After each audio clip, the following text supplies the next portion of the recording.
Good morning and welcome from a fairly chilly Johannesburg. I hope that you're all keeping warm, but more importantly, I hope that you're all staying safe in the current environment we find ourselves in. I'm Burgess. I'm a portfolio manager at Nedbank Private Wealth, and together with my colleague Wesley Bester, who heads up the derivatives trading team, we will be your hosts through this morning's session. While we're connecting with you online in this way, it's important to reflect on connectivity and connections in general, but especially when it comes to our money and financial matters. At Nedbank Private Wealth and Nedbank Financial Planning, we use our globally integrated and advice-led approach to connect your financial decisions to your goals and aspirations. The reality is that every single financial decision that we make affects not only our ability to protect what's important to us, but also to achieve our goals and dreams. At Nedbank Private Wealth and Nedbank Financial Planning, we make these connections more visible and therefore more manageable. But what does this mean for you as a client? It means that we connect you to technical expertise, a global perspective, appropriate opportunities, and access to solutions and services from across Nedbank and other top providers. But most importantly, we connect you to the personal and objective advice you need to make your money decisions count. And practically, this is what we mean when we refer to connected wealth. As the title of today's webinar suggests, our guest speaker, Pieter Geldenhuys, will give us a glimpse into some of the possibilities that the future may hold. More importantly, he will be taking us through some big structural themes that are currently playing out and explain why some of these developments are so exciting, not only for us as human beings, but the implications this has for the way that we invest our time and money. When I think back over the last 10 or 15 years and have a look at some of the structural shifts that we've seen in different industries, I was reminded of a time not too long ago where there was a lot of excitement around Facebook and the possibility of its listing coming later that year.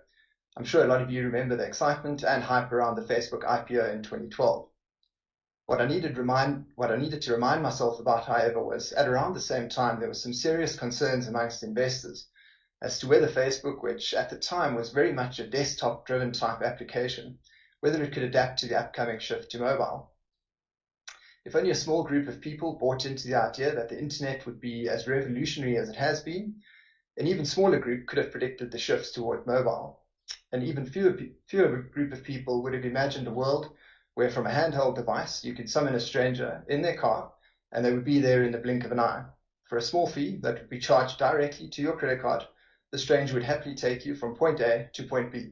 Not only that, you could rest assured that the stranger's vehicle would be reasonably clean, it would be roadworthy, and you could listen to whichever radio station you fancied. Uber was founded in 2009 and has a market cap of $94 billion. Facebook listed at $38 in 2012 and today is trading at around $340 a share. Outside of the business that is Facebook and Uber and the returns that they have provided for shareholders, I think both companies are great examples of the speed and impact that these structural shifts are having on the way that we live our lives and manage our money. I have no doubt that what Pieter has to tell us today will provide further color and context to the complex but exciting environment that we're currently operating in. And it's now more important than ever to partner with financial experts who do good.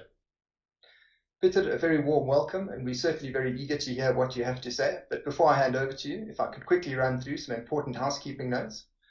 On the structure of today's session, once Pieter has taken us through his presentation, Wesley will be running through some of the questions that we received in the run-up to today's session. Please use the Q&A chat box on the left-hand side to submit any questions that you may have during today's session. If your screen happens to freeze for whatever reason, please press the refresh button and it should take you right back to where you last stopped in the webinar.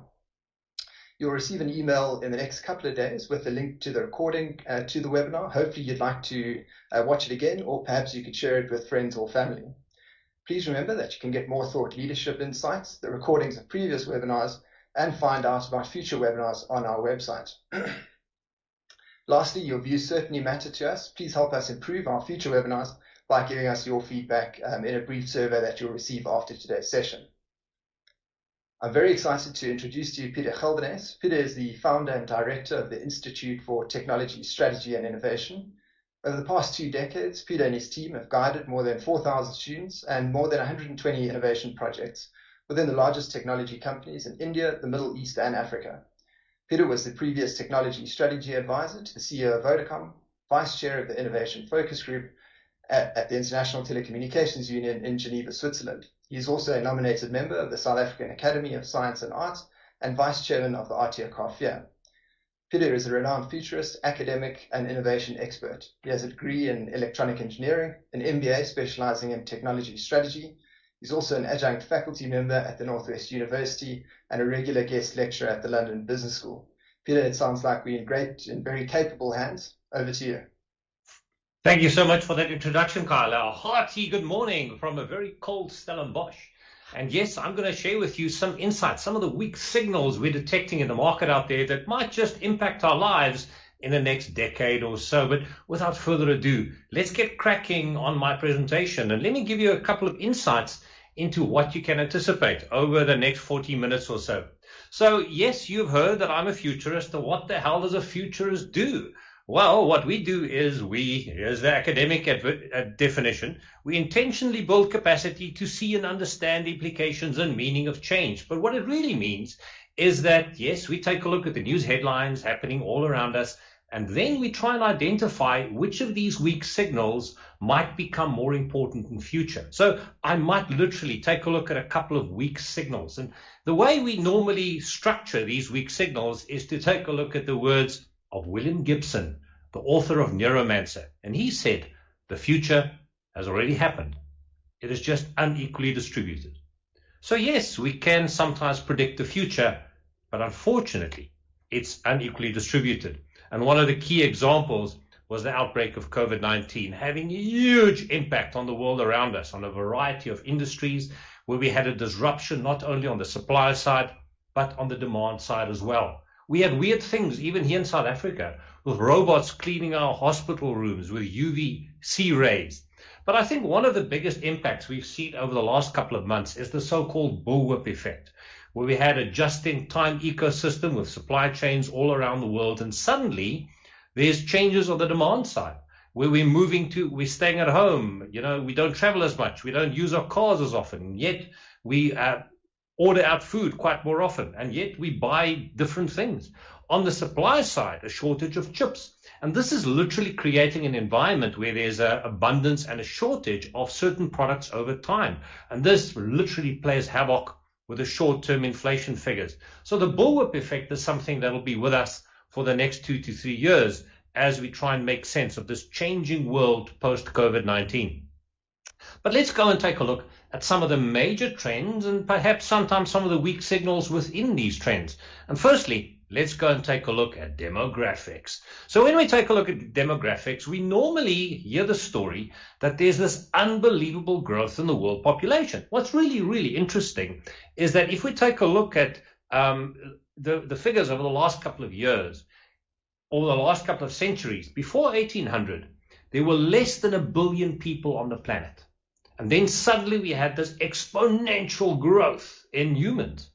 Between the year 2012 and the year 2020, we added another 1 billion people to the planet in 8 years. So literally a change in our demographic figures. But if we take a look at where this growth came from, it was normally or usually in those 3 countries you see in that little circle: Indonesia, China, and India. But the story on demographics is going to change over the next few decades, because this is what's going to happen to Africa. There's an estimation that we're going to move from about 1 billion people to more than 3 billion people on this continent by 2100. And this is the picture we see here in South Africa, with a declining rate of births. So that's literally the picture over the next few decades. A massive increase in the population of Africa, but a decline in most of the other continents and even in Asia from 2050 onwards. So if we take a look at the world and we compare it between the population density in the year 1800 and then compare it with what we anticipate in the year 2100, look at that. Massive increase in Africa, a decline in China, steady growth in the US, but look at Europe. A massive decline in Europe. And I think that's one of the key messages that we need to talk about, because the growth rate is literally falling. A quick overview of what's happening in China. This is quite important, because in this world of consumption, where the economic models is based around the consumption economy, we thought, hey, China's going to pick up the slack. Massive growth in China in the 1950s, the 1980s, and then the one-child policy came in, and look at what happened after that. a massive decline in their population. Now, this is really, really important, because what's happening in this scenario is that certain schools are built, cities are built, with anticipation of a number of people within that age bracket. And suddenly, in the next generation, 30% of them isn't there. Imagine building schools and universities for this group that's coming through the economy, and then in the next 10 years, there's a 30% decline in it. This is literally what we've seen in China. So it's absolutely no wonder they've got a 3-child policy rather than a 1-child policy, because if this continues, the Chinese population will halve by 2100. And this means that they will not pick up the consumption patterns that we anticipated them to do. There's a very large possibility that China will grow old before they grow rich. Similar scenario is being faced by Japan. In Japan, they're selling more adult nappies than baby nappies. And this means that the number of people that have to work to pay taxes to sustain those that are retiring, we are looking at a post-industrial society and a demographic cliff. But not only in Japan, we're seeing the same story playing out in Germany, in Italy, and also in Europe. And this is a problem, because if we take a look at the demographic decline, and if we take France out of that equation, France is not looking too bad, but taking France out of the picture, take a look at the decline of the population in Europe. A rapid decline. And we're going to bring that back to monetary policy in about 20 minutes from now. A rapid decline in fertility rates in rich countries around the world, or the so-called developed countries. This is literally the scenario that sums it up. People growing older with a declining population, with a declining birth rate. So why is this problematic? Well, it's problematic because of our consumption and expenditure patterns. You see, we need rich 25-year-olds. That's literally what drives the world economy right now. Because at age 25, you get married, you get kids, and then it's spend. You sell your sports car and you buy a mommy wagon or a daddy wagon, depending who takes the kids to school. So literally, at that point in time, when you get kids, you buy a new home, you get refrigerators, you get data plans, you buy technology, and that's where the start of the consumption pattern begins. Literally at age 25 until about the age 40 or 45, that's when you spend. And at age 45, you start spending less, because that's the peak. And then you start getting ready for when you go on pension, where you save every bit of money that is coming your way. So that literally is what we look at. But the problem is, what happens in economies if there's no 25-year-olds, or if there's a 30% decline in 25-year-olds? Now, it takes a long time to get a 25-year-old. Those without kids, you can answer that question, but it takes a long time. And that means that if we don't have 25-year-olds in economies, that means that the consumption patterns will literally change radically over the next few decades. So we are anticipating peak consumption to be reached somewhere in the next decade. That means that in the years 25 to 2030, we're going to reach peak consumption, and then that's going to start declining. And this is important because our economic models in open market societies were balanced around two patterns of thinking. On the one end, we had the Austrians, the Schumpeterians that says, we can create economic growth by being innovative, the animal passions and unlocking new opportunities in innovation. And through that, the value of our economy will rise as our productivity increases. That's the supply side mindset. The demand side mindset says, no. Let's print extra money. The extra money in the process will pull through the products through the supply chain that will create a demand, the so-called Keynesian school of thinking. And it looks like the entire free market world like this Keynesian thing because, politicians can come in, they can ensure that there's money available, demand is activated throughout the value chain. And this literally means that in our consumption-led economy, where a large part of our economy is based on consumption and spending, if that starts to decline, it'll have a huge impact on our economic models. That's really something we need to look out for. So this is part of the journey that we might hit peak consumption in the middle of the next decade. So the IMF is very optimistic, as they always are, about the growth of economies. But if we compare that with the decline of 25 to 49-year-olds over the next few decades in Italy, we see a completely different picture. Only time will tell to see what really happened. So if we take a look at the world and where we have increasing birth rates, we literally have the US in the middle of Africa, and that's about it. Talking about the US, they're one of the few economies with a positive demographic. So that means that the consumption patterns are quite strong, and they know it. So that's why they play hardball with trade, because they literally have the consumers that the rest of the world is looking for. So, you know, the engineers in Germany that are getting older, they know what they're doing, but they like to export their goods, and they want to export it to people that can afford it.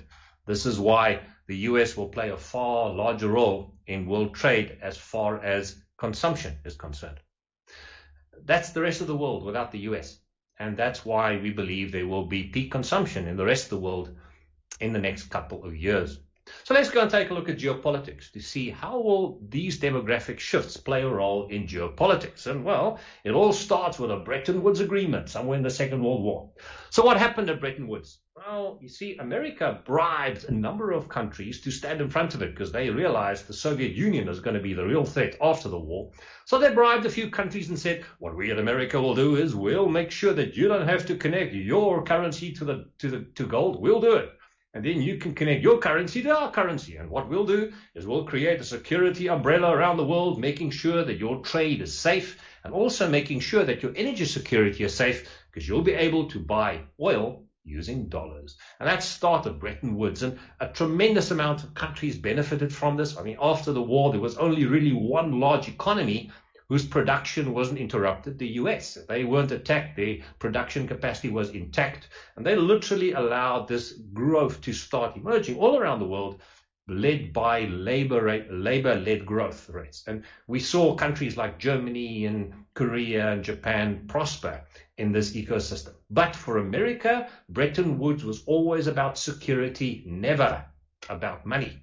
And that's about to change. Because if we take a look at global trade, what we are seeing is that the US exposure to imports and exports is only about 13% of their entire economy. And if you take Mexico and Canada out of the picture, it's 5%. That's quite scary. So here's America that needs to keep the world safe, their global trade routes open, and yet the benefit they get from it is 5% of their GDP.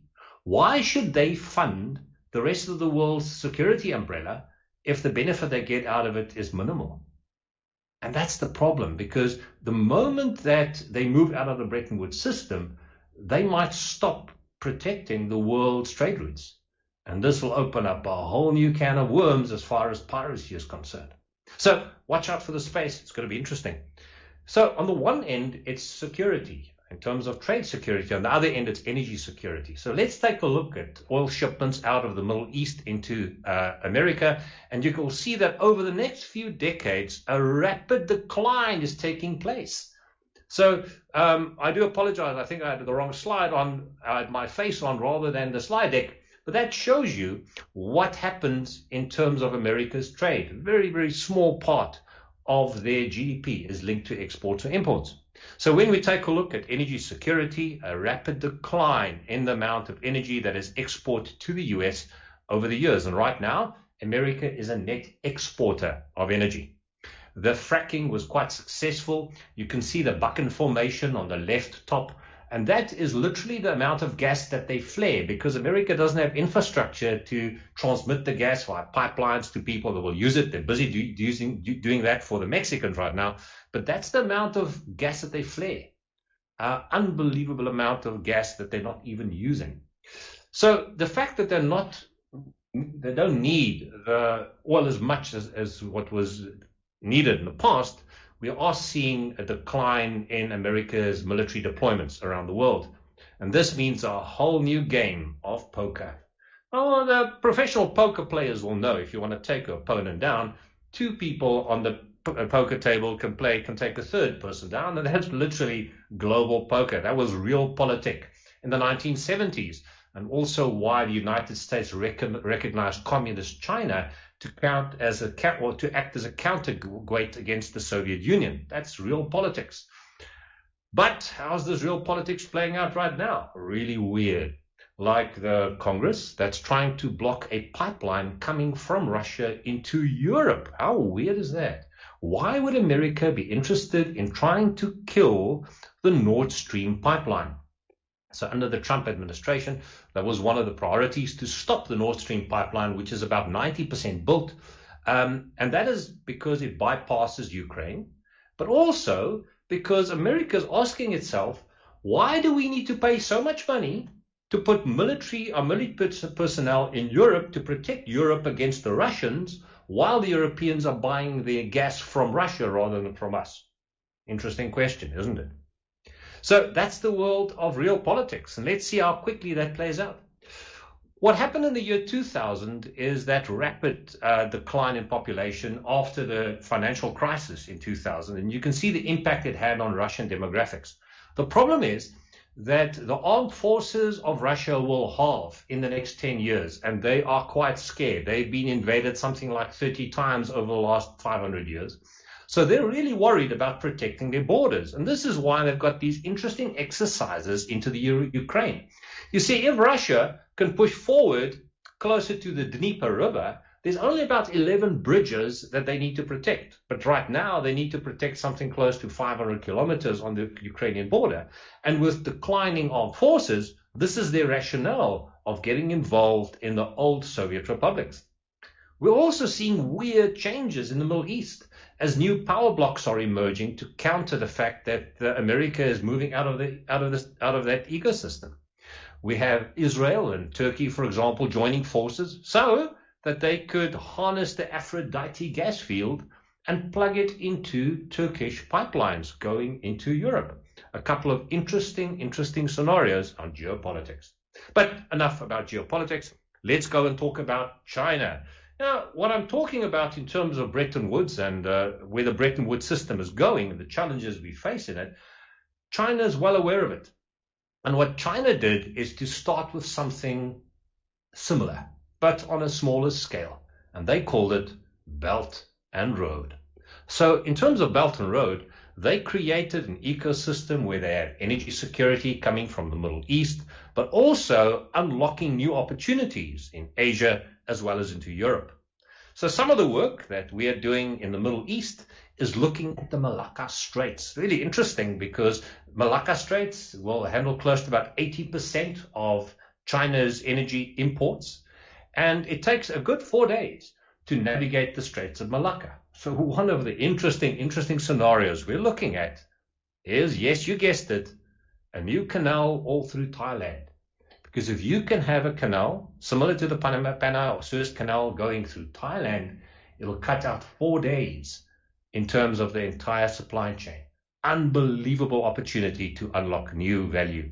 So watch out for Thailand becoming a very interesting destination, even for Middle Eastern oil companies that can put refineries on the one border and then put a pipeline through the other to the other end, allowing China to unlock new opportunities as far as energy security is concerned. What else can we anticipate? Maybe a change of season? Well, for those that believe in generational theory in the world of Strauss and Howe, there might be a change in generational theory where we might get a whole new generation of individuals entering our ecosystem. So yes, that's one of the waves that people are looking at. I actually like the economic waves a lot more. So when we take a look at our economic models, we've seen an economic model that was labor-driven after the Second World War, mainly aimed at creating jobs. And this led to this. And then as a system builds up, the reaction against the system starts building up over time. That's in essence what happens in our society. You know, we create a system and then there's a reaction against the system and a new system emerges. Think of an economy as a computer, as a microchip and a processor. And every now and again, every 30 years, it drops and then we pick up the pieces. And it kind of makes sense all over, but there's a new operating system and a new way of doing things. And this happened after the Second World War. We had the huge inflation in the 70s, and we started organizing creating a whole new capital-driven international capital model that replaced the labor model in the 1970s. In all honesty, everyone believed it'll last until about 2010, and there would be a shake-up after the global financial crisis. But what happened? Quantitative easing. And that means the But the old system is still on life support with some really, really interesting things happening over the last 10 years. We're going to talk about that and the impact of that in a moment, because one of the biggest impact was the increase in debt, international debt. 1971, you all know what happened. America decoupled itself from the gold standard and money became fiat-based. What actually happened is an unbelievable increase in the amount of money, and yet the growth of our economic system lagged quite significantly. And this is literally what we saw over the last couple of years. We saw this lag in the economic system with a huge amount of debt emerging all around us. So this was the result of Charles de Gaulle saying, I want my gold, please. And unfortunately, America spent a hell of a lot of money in Vietnam. And they couldn't afford to literally pay back the French the money that they had linked to their gold. And that meant that a fiat currency was born. So a huge amount of debt emerged all across the world. And this is most notably happening in Europe as well as a number of other countries. If we add up all the debt around the world, this is personal debt, banking debt, non-financial debt, and government debt, we are seeing unbelievable figures. Now, one of the interesting things we need to realize is that we as humans love playing with numbers. You know, when we talk about a billion and a trillion, oh, it's 22 million. Oh, what's 22 billion? Oh, it's 1,000 times more. And 22 trillion, oh, it's just another 1,000 times more. But if we compare that to time, we get a completely different picture, because a million seconds, it's about 11 days. A billion seconds is 33 years. A trillion seconds is 33,000 years.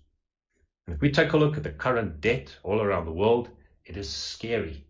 So we spoke about the advantage that America has, but all of the rich countries are in the glue factory. If there were horses, they'd be in the glue factory, but America would be the prettiest horse in the glue factory.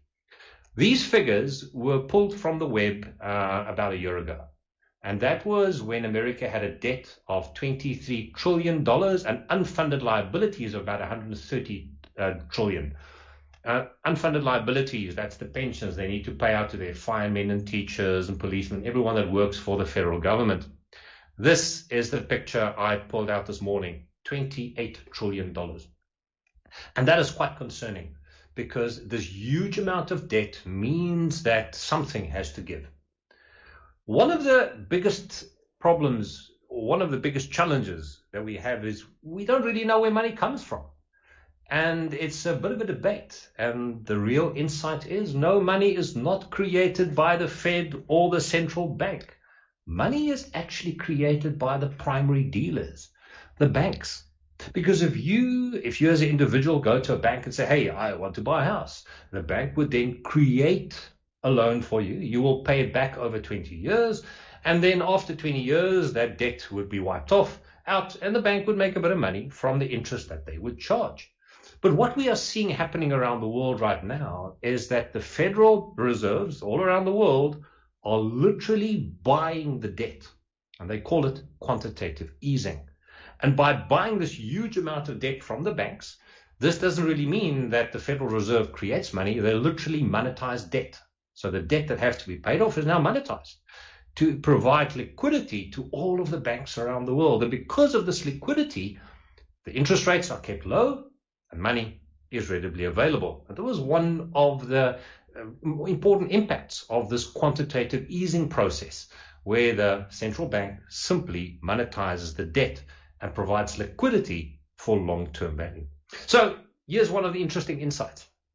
A massive fall in the velocity of money, while the amount of money in the system is rising significantly. And in the end, it ends up at this very interesting graph. Let me explain what happens. Because money is so cheap, but unnaturally cheap, because of the amount of liquidity in the system and the amount of monetization that the Fed is acting out on, we are seeing that a number of companies want to increase the value of their companies. And the one way of doing it is to do share buybacks. So if money is cheap, let's go and borrow money, buy back shares. And that literally means that my price earning ratio or the earnings per share can rise significantly. You all know how the game works. If I have 100 million profit and I've got 1 million shares in the market, I've got an earnings per share of $100. But if I buy back 500,000 shares, the shareholders like it because they get a lot of money in their pockets, and those that retain the shares have got shares with increase in value. So if I have 500,000 shares in the market, I now have earnings per share of 200 while my revenue still stays the same. And that's literally what you see on the screen. The green line, gross domestic product, staying the same. Very cheap money, but look at the valuation of shares. It's skyrocketing. And this is the scenario where we're in right now, where the normal price-earning ratio in the market would be about 19.5. In the US, it's close to 38. So the price-earning ratio, so imagine this. A world where we might face peak consumption, where the number of people in our economy will decline, that will drive our consumption economy, so rapid decline in our consumers. These individuals will have to pay the taxes not only for the pensioners that are retiring, but also for the debt that the government has undergone in the past, plus the amount of money that has been created or monetized, because most of the money that is being created right now is based on debt, because the Reserve Bank buys the debt that the banks have created. So this is literally a very interesting scenario. So it's absolutely no wonder that the economists have said that the rules of the old game is no longer working. A strange new world of economic rules have emerged. So what's the impact of these changes, the so-called cheap money we have in the system? Well, might it be inflation? We see some inflation in some sectors of the economy running away, but I think the biggest impact is literally generational wealth. This interesting picture sums it up. It says that when the baby boomers hit 35, approximately 30% of them had a home. When the Generation X's hit 35, 20% of them had a home. The millennials are now hitting 35. Only 4% of them own a home. So what we are seeing is that we have a world where our asset prices increase, share prices are going ballistic, home prices are going ballistic, debt is going ballistic, and the real pressure in the system is boiling into a social construct where a number of people are saying, both of us work and we can't afford to stay alive because it's becoming too expensive to buy a home or to buy assets. So this is a very precarious state we're in, and no one can really define the current economic order we're in. If the Economist magazine, one of the most authoritative magazines in the world, is saying strange new world is opening up, I'm just reflecting on what's happening. So this is some of the negative elements that we see in our market, and yet on the other end of the scale, some unbelievable opportunities. There's a fantastic video on the economic world order. A guy called Ray Dalio, he brought out a video a couple of years ago called How the Economic Machine Works. Something really interesting to look at if you want to have a key insight into some of the changes. So what are some of the predictions or the weak signals that we get out of this current environment? Well, one of them is programmable currency. I don't know if you've heard of the Yup Islands. So there they had a monetary system based on the size of rocks, by the way. You couldn't get these rocks on the island. You'd have to go to neighboring islands to get it. But if you owned this big rock, you were rich. And later on, these rocks were so big that those that owned the rock didn't take the rock with them. They simply just put their name on the rock. So what was really interesting is that when the Germans had a stint in running some of those islands, they wanted the islanders to get involved in building roads and bridges, and the islanders said, no, not a chance. We like our laid-back life. At which point in time, the Germans nationalized these stones and said, okay, now we'll put the German government name on it, and after you build the road, we'll give you the rocks back. And yes, they did it. So we might think that's really weird and funny, but that's exactly what happens with our gold. In 1971, here was a bunch of rocks and there was a name in front of it saying US gold. And then we took our name and we put French gold on top of it, and then everyone went into a tiff. How weird, the world of money. But it even gets weirder. Let me go back to an interesting case study in the town of Burgess in 1933. So what Burgess did is they didn't have any money. So they had about 40,000 shillings. They took the money, put it in the bank, and they created their own promissory notes. But this was interesting because these notes were demurrage based. What do I mean with that? It means that these notes lose value every year or every month. and you had to pay 1% to actually retain the purchasing power of these notes. How weird. And can you imagine what happened? What happened is that no one wanted to keep these notes, because the moment they had it, and if they had it at the end of the month, they are the ones that have to put the 1 cent tax on it. So they just spent this. What happened? Where you normally have a velocity of money about 9 or 10 times through an economy, suddenly the velocity of money went to 300 times. This meant that the entire town was booming. They were building roads and bridges, and everyone was spending this money.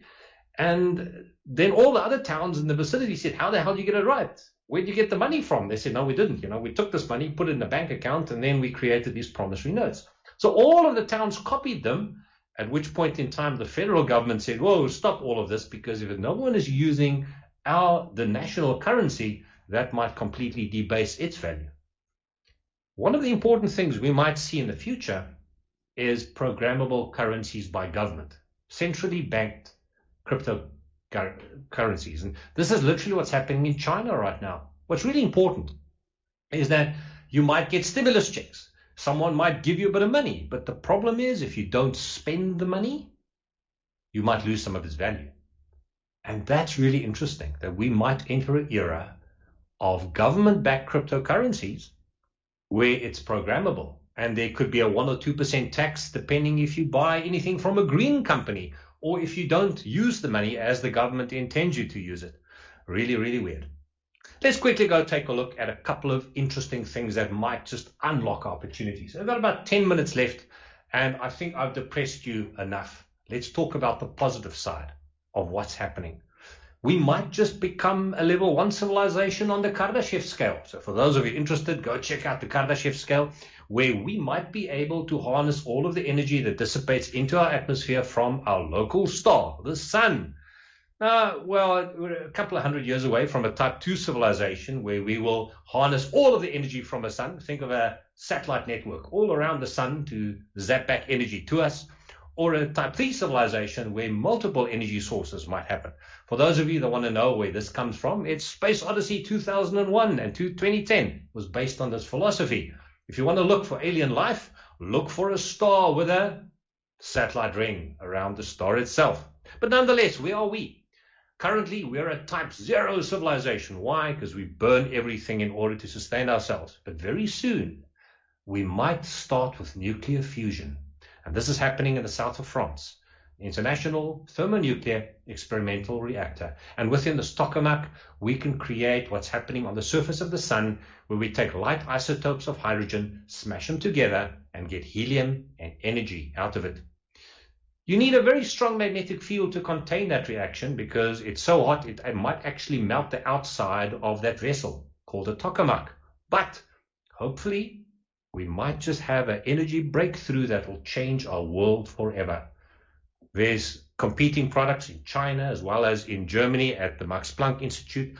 And some of us are saying, why don't we use our existing fusion reactor called the sun, where we can power our cars, where we can even generate electricity while it rains by harnessing the raindrops.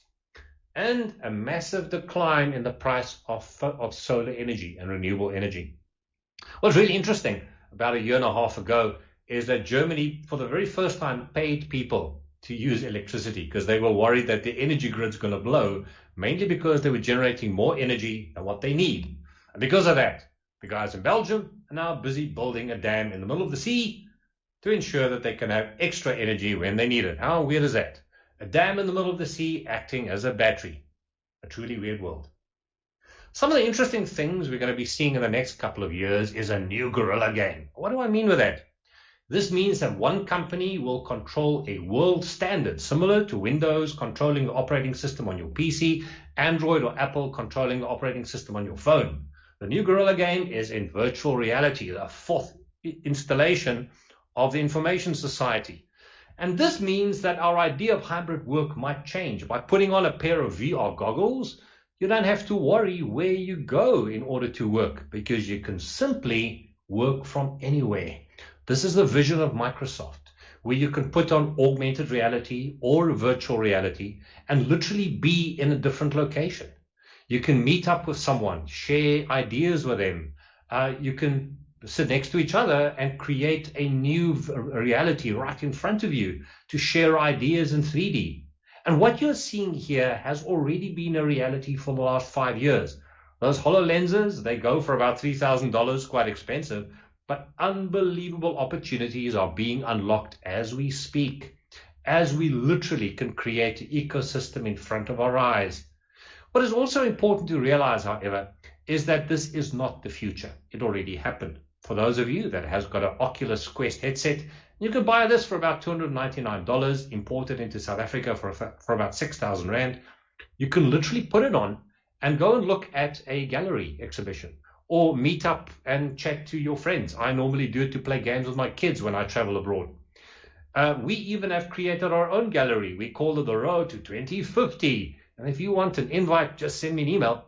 And if you have a headset, I'm more than willing to show you what we've done in our gallery. Every now and again, I also hook up with a couple of friends, sit around a campfire, and talk about life. So, yeah, if you're interested, let me know, and I'll host you at one of my fireside chats. The world is quite interesting. A couple of other key elements that will shape our world is also, yes, you guessed it, a repositioning of the Amazon Alexa smart speaker. That's the other gorilla game, where in VR and AR, so in virtual reality, we are seeing the Oculus from Facebook becoming the dominant platform. In augmented reality, we see Microsoft HoloLens becoming the dominant platform. And in intelligent speakers, Alexa by far is the dominant operating system. But one of the interesting technologies on Alexa is Sidewalk, Amazon Sidewalk. This literally means that you have a 1 kilometer range around each speaker or each camera that you have, and it can pick up Internet of Things devices. The problem with IoT is that the battery life dies quickly if it has a long distance to travel. But if the entire neighborhood has got these small little picocells all over, you can literally put a tag on your dog and track it for 10 years before the battery dies. Watch out for Amazon Sidewalk. Over and above that, we all know that the Starlink satellite system is going to give it high-speed connectivity with nanosatellites, which brings us to the last topic of today, the next generation internet. With cybersecurity a massive constraint, a number of people are saying, how the hell can we create a more secure internet environment? And yes, you guessed it, they're using quantum entanglement. Now, what the hell is quantum entanglement? You take two photons. Now, this experiment they've done 80 years ago, so it's not new. You take two particles, let's say two photons, you entangle them. Once you entangle them, they have opposite spins, but you don't know what spin they are. And then you can take the one particle and send it to Mars, and you still don't know what the spin is. And then someone on Mars looks at this particle, and the moment they look at it, this one is fixed. This is weird. And how the hell do these things communicate? Einstein called it spooky action at a distance. Two particles, you don't know what their spin is, but the moment the one looks at the one particle, the other one's fixed. How does it work? Well, we don't really know, but it works. So at the University of Vienna, they've literally taken a couple of images of these two particles as they interact with each other, the quantum entanglement, and as the one spins, the other one is automatically the opposite of it. And they literally can be removed millions of kilometers from each other. This is one of the fascinating aspects of the world of subatomic physics. And what's really interesting about this world, this horizontal and vertical polarization of these two particles, imagine using that in modern communication systems. Imagine using this in order to secure our keys. Imagine if you are sending, one of the problems we have in cybersecurity is that the keys that we share with each other can be hacked by quantum computing.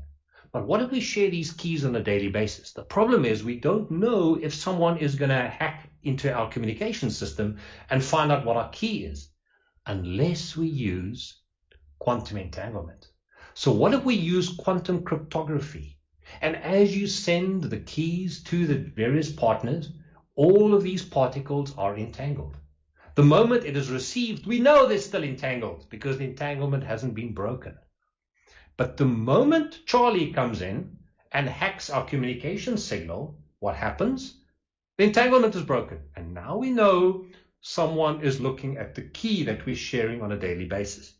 And then we just change the route at which we send the key. The moment the route is changed, then a new key is provided on a daily basis, creating a far more secure communication environment. And I know for a fact, a lot of the South African banks have already implemented some of this on the critical links, but this might become the foundation of a future internet as we are getting far more cyber hacks. So watch out for quantum cryptography. And we might even see that technology playing a role in radar. Instead of getting a reflection of a specific target, we might just send a particle to the aircraft. And if it doesn't bounce back, the particle and the focus that you have on the particle that you look at that is entangled can literally see that that particle collided with something, although it's not bouncing back. A whole new era is opening up. Lastly, last picture, the Higgs boson vector we've identified in 2012. This literally means that particle that gives mass to everything around us. And right now, we are able to use mathematic modeling to create a subatomic world of new materials, which means that you might even have a car where the body panels of the car might store some of the energy, with smart materials unlocking huge opportunities. Where are we right now? We're in a world where some of the largesse of the past is balanced against the possibilities of the future. This is where we are in terms of our investment as well. Are we worried about the huge amount of debt and the inconsistencies within our economic models? Are we looking at the opportunities of new technology which will create untold wealth? That's the challenge we all face, and something that we have to ask our financial advisors what they think the best route might be. It has been my honor and privilege to share some insights with you, but I'm going to hand over to Carl. Let's see if there's any questions on the dock. Carl, over to you. Thank you, Wes. Thank you, Carl. Thanks for that brilliant insight there, Pieter. It's Wes here. I'm gonna be handling the Q&A session. Again, good morning to all of you. Thanks for joining us on this webinar. As Carl mentioned earlier, we presenting from a chilly Joburg, where we've had some cold weather and some rampant COVID cases, myself being a recent victim, while Pieter is joining us from a rainy Stellenbosch. Hey, Pieter? That's correct, Wes. Okay. I'd just quickly like to introduce myself before I handle the question and answer portion of this webinar. Carl gave a very soft intro to me earlier, so I thought it's best I just spice it up a little more. I'm on the stockbroking side of the business at Nedbank Private Wealth, and I run the derivatives trading desk, which is all the risky business, I guess, that no one else wants to manage. In staying with the times and adjusting back to lockdown level 4, I did my final preparations for today's webinar last night by opting for that home haircut, so I could look half the part today, as well as just demonstrate how live this webinar actually is. I think it was a well-calculated risk on my part. We've had numerous questions coming to us prior to the webinar, as well as some live questions coming in, which I'm seeing on our screen. I'm going to try my best to just get a mix of both these questions, so we can just combine these and get the best answers to all of you. I think Nedbank is hoping that I can obviously handle these questions as quickly as I handle my trading in these volatile markets. Just some quick housekeeping from my side. All questions are anonymous, so yeah, don't be scared to ask away. We're going to do our best to get through as many questions as possible. And then if we don't get your questions, please feel free to just drop us another message with your email address and we'll get back to you on those. What I'm going to do is I'll read the questions out and then I'll direct it to either of you, Pieter or Kyle. And then I think it's best we just try and stick to our time limit allotted to us for this Q&A session. So if you can keep your answers, short and sweet. And then if we need more clarity, I'll draw some more info out of you. And then where I can add value, I'll definitely jump in. So I think let the games begin. Question 1. What is the speaker's opinion on investing in renewable energy projects in South Africa? Pieter, I'm gonna hand this question over to you. If we take a look at North Africa, we're seeing really low costs, something like 1 American cent per watt, really, really low costs. And therefore, if you want to invest in a renewable project, make sure that your contracts allow you to make good profit, because we see a declining cost, and that if you spend a lot of money in the current context, maybe 2-3 years later, someone can offer energy at a lower price than you do. So make sure your contracts are fixed, that you have a fixed scenario pricing. If you consume energy, it's a no-brainer, because you can literally unlock a whole bunch of value. But I think the policy framework will guide a lot of that thinking, as well as the contracts that you sign that will guarantee your future investment. So those would be two things I'd consider. The policies, who do you sell it to, municipalities or government or whatever, and then also the contracts that you have in terms of the revenue you will obtain from that energy. So that would be the primary consideration. Okay, thanks, Pieter. Pieter, the next question is actually pretty close to home for me, as I've got two younger siblings, laatlammetjies, as you'd call them, and they're actually entering their tertiary education journey right now. And we're getting a lot of questions posted to us about, what should our youth be studying in the, to prepare them for the future, and just the world where we're going. So, I mean, if you can just guide us on that, Pieter, and then I'll definitely be calling my sisters tonight to give them your guidance.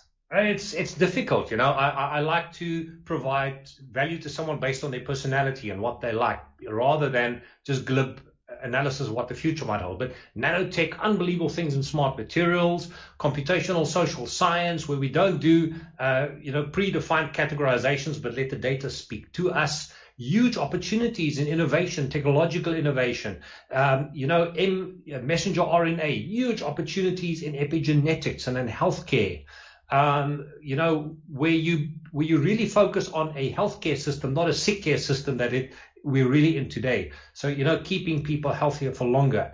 So there's a number of fields opening up in the new tech space. It literally would be an hour presentation on its own to highlight some of those. But here's some of those key elements that might unlock a lot of value in the future.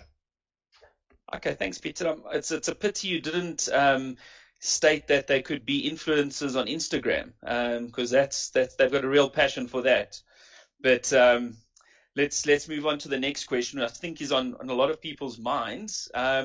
What are the presenters' views on cryptocurrency and blockchain technology? Pieter, you can go for it, and then Carl, maybe you can add some Nedbank flavor after that.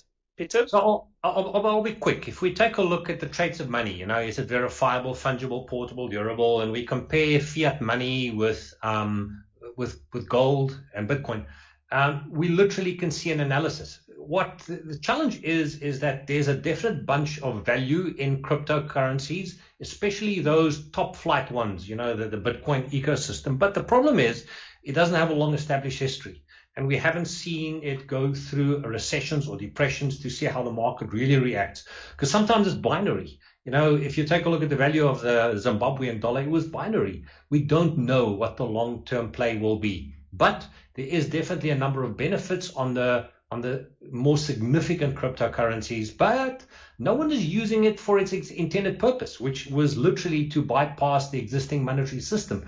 A lot of people are seeing it as an investment rather than as money. And I think that goes against the very foundation of its original target. So I'm going to hand over to Carl. Carl? Yeah, Wes, it's a good question. I think, developments around the adoption of blockchain are happening at light speed. And the technology is certainly expected to play an important role, certainly in the next 10 years. But not to put a dampener on things, there are some issues that I think investors need to be pretty mindful of. And one of those being sort of a lack of clear regulatory framework, which is preventing sort of the adoption of cryptocurrencies as part of any institutional investment type framework. And then another one, one of those issues that, you would have seen recently in the media is the consumption of dirty energy, which is obviously an important issue for any ESG compliant investors. And then lastly, but quite importantly, particularly for us, is really the absence of consensus around any sort of valuation methodology, which makes it quite difficult to value any sort of cryptocurrency. But much like the evolution of internet stocks, that we hope that as the industry develops and matures, we might sort of get some traction on that. But again, this is a very exciting space, and we're certainly keeping abreast of developments. But because of kind of what we've just highlighted, it's not possible for us at this time to really include cryptocurrencies necessarily as part of our coverage. Okay, thanks for that, both of you. Carl, we're getting a lot of questions regarding the future of inflation, as well as the impact on the right portfolio mix. So, I mean, maybe you can just guide the audience here briefly. Yeah, absolutely. I mean, inflation is really on the top of everyone's mind at this point in time, and for good reason. If I look at the situation locally, our May numbers came in at 5.2% versus our April numbers of 4.4%. So a decent uptick in the last short while. But this is again still well within our sort of 3 to 6% range that the SARB has set for us. And really some of the big drivers of that increase were increased food costs and increased transport costs, as well as base effects. So I think if we look at what's happened in the oil market over the last 12 months, that's not necessarily that surprising, and pretty much in line with what's happening globally. Again, I think the big debate at the moment is whether inflation is transitory or is it here to stay. But I guess more important and to the point is where's inflation going in the next 12 months. And if you have a look at kind of market expectations, they're firmly anchored around that sort of 4.5%, so midpoint between the sort of 3 and 6% mark. And maybe just an important point on this, I don't think it's necessarily that important, whether inflation's at perhaps 4.5 or 4.8%. It's really the sort of the risk that inflation runs sort of consistently higher than perhaps the sort of 6% mark, for an extended period of time. And if you look at sort of SA and sort of the economic backdrop that we're operating in, I think that this is very unlikely. Okay, Carl, thanks. I'm just going to keep you in time there. I could see you were going to go on for a while, but getting that, we're going to keep to the SARB brackets for inflation. Yeah. Okay, perfect. And then just on the portfolio mix, I mean, how would people structure, how would this affect their portfolios? Yeah, so this is probably not an easy question or as easy as it would seem at the outset. I think everyone's financial position obviously differs, and so do their needs and goals. But at Nedbank, we like to lead with an advice-first approach. So I'd certainly encourage everyone who'd like us to have a look at their holistic wealth needs to please get in touch with us. We can make sure that we get the right advisor in front of you, who can then pull in specialists like myself and yourself, in fact, Wes, just as an example. Okay, no, perfect. Thanks for that, Carl. Next question. What are our views on the Rand-dollar exchange in the future, 3, 5, and 10 years out? So I think this is a nice curveball question. Maybe just a quick response from both of you. I see we're running out of time. We've got about 4 minutes left, yeah?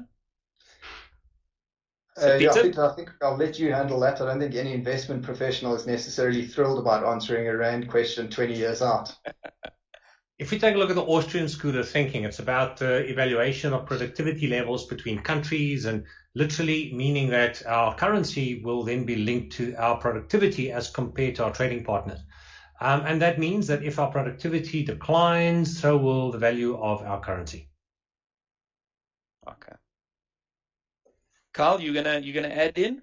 Yeah, so look, I mean, the Rand is certainly a big part of the investment landscape in South Africa. I think it's important to just add that we as a house don't necessarily forecast where the Rand is going to be at a specific point in time, but we certainly like to keep an eye on where it's going directionally. And for this, we use tools like purchasing power parity to really give us an indication as to whether a currency is looking relatively expensive or relatively cheap versus another. So I think looking back over the last 20 years, the Rand certainly has weakened quite a bit against the dollar for several reasons. One of those being sort of interest rate differentials between the SA and the US, just as an example. So I think, perhaps in the long term, we certainly don't think that we certainly think that this trend would continue. But like any heavily traded market, currencies can be very volatile in the short term. And what we have seen is after periods of significant weakness, such as 2016, and even last year during the sort of height of the COVID-19 sell-off, we do tend to see sort of prolonged periods of Rand strength, which is what we've probably seen, going back probably a year and a bit now. And we'd expect this short-term trend to probably play out a bit longer. Okay. No, thanks for that. Just conscious of time, we're getting a lot of questions coming through about when to start investing in stocks, the best investments from a cost perspective, where should the youth of today be investing, what are the best tax-free investments.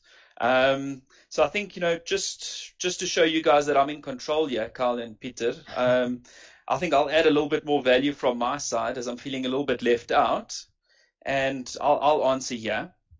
So, tying all these various questions, I mean, there's so many coming through on the chat. I just want to tie these all into one solution. And I would say, you definitely need to explore a tax-free investment savings option. I mean, that's where we'd all start, And I mean, these are all provided by all large financial institutions where they'll allow you to invest up to 36,000 Rand per tax year into this account, and there'll be no tax charged.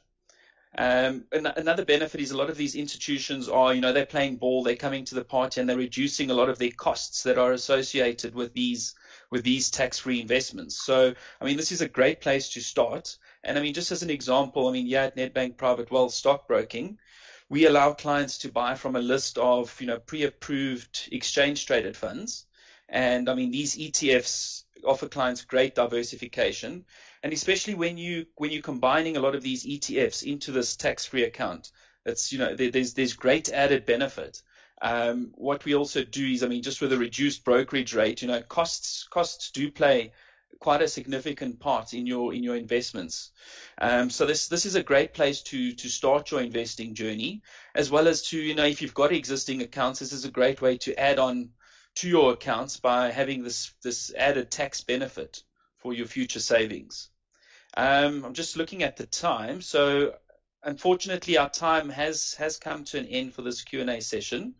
Thank you so much for your participation. I mean, there's numerous questions coming in from the group, from this forum. I mean, I can maybe just nitpick one or two, but we can maybe potentially stay on after this. But yeah, thank you for your participation. Again, please feel free to resend your questions and your email addresses so we can get back to you in a timely manner.